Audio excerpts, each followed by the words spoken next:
राम राम। सुंदरकांड की ये पावन कथा अब दोहा 39 से आगे बढ़ती है।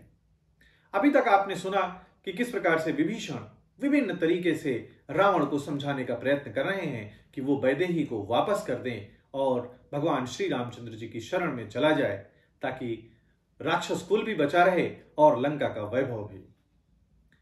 परंतु रावण समझने को तैयार नहीं है। अब आगे क्या होता है? माल्यवंत अति सचिव सयाना, तासु बचन सुनी अति सुख माना। रावण की उस सभा के अंदर माल्यवान एक बहुत ही बुद्धिमान और सबसे बुजुर्ग मंत्री हैं। वो रावण का नाना भी है, रावण, विभीषण और कुंभकर्ण का नाना। जिस सभा के अंदर कोई भी रावण को समझाने का प्रयत्न नहीं कर रहा था, सभी चाटुकारिता में व्यस्त थे और वो सभी वही वचन बोल रहे थे जो रावण सुनना चाहता था। और उस सभा के अंदर केवल विभीषण ने ही रावण को उपदेश दिए हैं, वो बातें समझाई हैं जो लंका के हित में और रावण के हित में है। इनको सुन करके माल्यवान बहुत प्रसन्न होता है और वो कहता है कि हे तात, तात अनुज तव नीति विभूषण, सोउर धरऊ जो कहत विभीषण। वो रावण को समझाते हुए बोलता है कि हे तात, आपके छोटे भाई नीति विभूषण विभीषण जी, जो नीति को भूषण की तरह धारण करते हैं, जो नीति के अनुरूप ही समस्त कार्य करते हैं, उन विभीषण जी जो कह रहे हैं उसे अपने हृदय में धारण कर लीजिए। यानी विभीषण जो समझाने का प्रयत्न कर रहे हैं, आप वैसा ही करिए। रिपूत करस कहत सठ दो, दूर न करहु इहा है को। रावण बहुत ही नाराज हो जाता है। वो कहता है कि ये दोनों मूर्ख, अपने मामा को भी, अपने नाना को भी मूर्ख ही बोल रहा है कि ये दोनों मूर्ख शत्रु की महिमा का बखान कर रहे हैं। यहां कोई है जो इन्हें दूर करे। जो वचन आप सुनना नहीं चाहते, यदि वो सही भी हैं, कोई बात जो आपको समझाने का प्रयत्न किया जा रहा है वो अगर सही है, परंतु आप वो सुनना नहीं चाहते, तो आपको वो बात भी बुरी लगती है और उसको बताने वाले लोग भी बुरे लगते हैं, क्योंकि वो बात कह रहे हैं जो आप सुनना नहीं चाहते, जो आपको प्रिय नहीं है। माल्यवंत ग्रह गयउ बहोरी, कही विभीषण पुनि कर जोरी। तो माल्यवान तो घर लौट गया,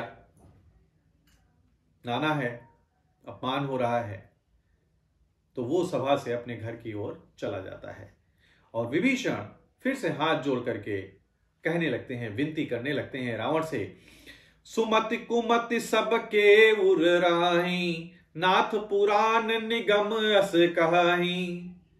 विभिन्न प्रकार से पुराणों की बातें, वेदों की वेदों की जो बातें हैं, जो उपदेश हैं, उनसे वो रावण को समझाने का प्रयत्न कर रहा है। विभीषण क्या कहते हैं कि हे नाथ, पुराण और वेद ऐसा कहते हैं कि सुबुद्धि और कुबुद्धि सभी के हृदय में रहती है। यानी अच्छी बुद्धि और बुरी बुद्धि, खोटी बुद्धि सभी के हृदय में रहती है, पर जहां सुमति तहां संपत्ति नाना, जहां कुमति तहां विपत्ति निदाना। यानी है तो सभी के पास, अच्छे विचार और बुरे विचार सभी के पास हैं, अच्छी बुद्धि बुरी बुद्धि सभी के पास है, लेकिन जहां सुबुद्धि है वहां नाना प्रकार की सुख संपदाएं यानी सुख की स्थिति बनी रहती है, और जहां कुबुद्धि है वहां परिणाम में विपत्ति यानी दुख ही आता है। तो विचार अब आपको करना है कि आप सुबुद्धि के साथ चलना चाहते हैं या कुबुद्धि के साथ। तव उर कुमति बसी विपरीता, हित अनहित मानहु रिपु प्रीता। विभीषण आगे समझाते हुए बोलते हैं कि आपके हृदय में अभी उल्टी बुद्धि आ बसी है, यानी कुबुद्धि आ बसी है, और इसी से आप हित को अहित और शत्रु को मित्र मान रहे हैं। यानी जब विपरीत काल में बुद्धि चलती है, विनाश काल की तरफ जब बुद्धि चलती है, तो जो बातें सही होती हैं वो गलत, और जो गलत होती हैं वो सही लगने लगती हैं।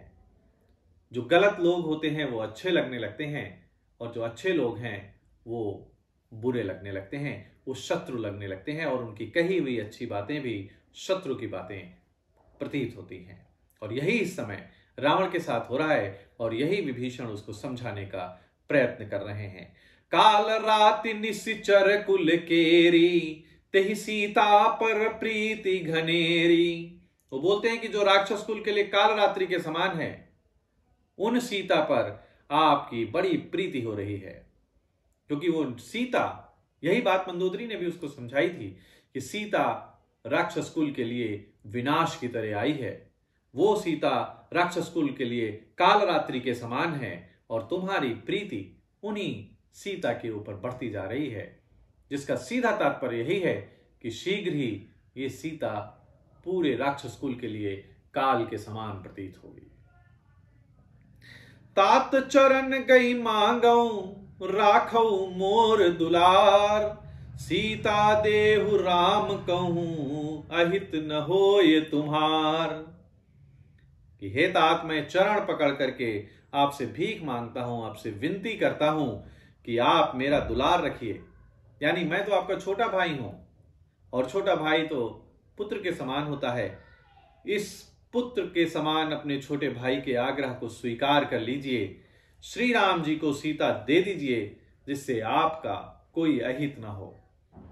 क्योंकि बड़ा भाई पिता के समान होता है और छोटे भाई अपने बड़े भ्राता में पिता की छवि देखते हैं, उनका स्नेह पाते हैं।